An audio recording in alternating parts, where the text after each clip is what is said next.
Hey folks, Dr. Shawn Baker here. Let's talk a little bit about some things about nuts, seeds, and even chocolate. Are those items good for you? Can they make you fat? You have problems digesting them? Today we're going to run through some of the claims that people make about nuts, seeds, chocolate, see if there's some truth to that. Be sure to stick around at the end. I'll run my final 2 cents on what you can do with this information. So nuts and seeds are a healthy source of fat. That's often been claimed. Is there any truth to that? Well, first of all, for you guys that are worried about seed oils, well, where do you think seed oils come from? They come from grinding seeds and expressing their oil out of there. So there may be some concerns on that. Now, in its whole intact form, as in found in foods versus when it's been industrially segregated, subject to high heat treatment and multiple deodorizations and other chemical reactions, maybe that's making the problem. So this is one where I'm going to say that it may not be the worst thing for you, and certainly refined oils are probably going to be more likely to be problematic. In the case that it is a problem, you can always get your fat from what I consider healthy sources, which are animal products, is where most humans have gotten most of their fat for most of humanity. Okay, some people say pumpkin seeds, almonds are very good sources of magnesium.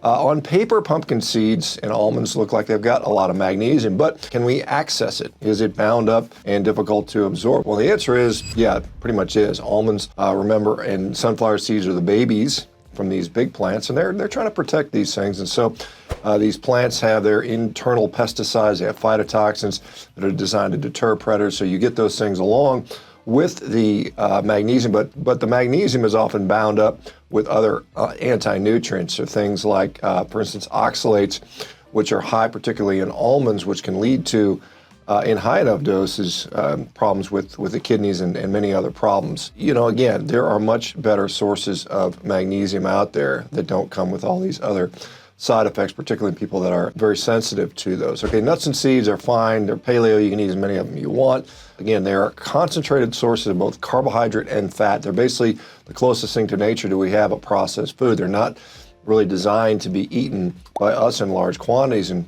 what happens, you've seen a squirrel going into hibernation. They basically load up on nuts so they can save fat over the winter. And the same thing happens to humans. They're not particularly satiating. How hard is it to sit through and go through a big old bin of Costco macadamia nuts, or spoon through a jar of almond butter? Very quickly, you can realize you can overeat that stuff very quickly. So these can be very problematic for many people, particularly people that are trying to lose weight. Now, if you're trying to gain weight, that may be a different story there.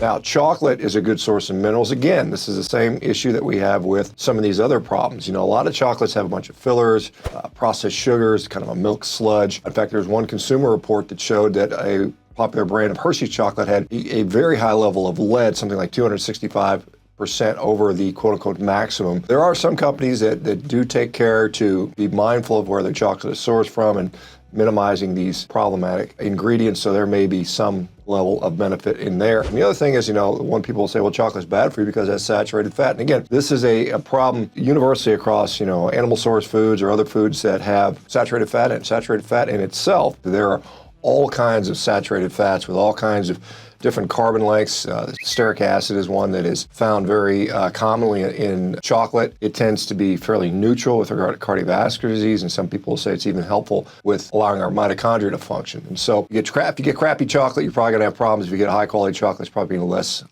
problematic there. So just in the overall impression here, again, I'm not here to single out one single food and say it's always evil, but remember, foods are very complex matrices. There's parts in it that may be good, there's parts of it that may be bad. You have to take the overall effect into account, so things like, whether it's meat or chocolate or nuts and seeds, see how it affects you individually. A lot of people will have problems with these foods for various reasons, as I've outlined above. Either they're too easy to overconsume. They may have, certain chemicals that are causing symptoms. So you just have to be mindful of that. So these things are just things to be aware of. When anybody tells you you can eat unlimited fruits and vegetables or nuts and seeds, take that stuff with a grain of salt. Don't forget to like, subscribe, hit the notification bell. Share this with somebody you think might find it beneficial. Thanks for following along and being a subscriber. We'll talk to you very soon.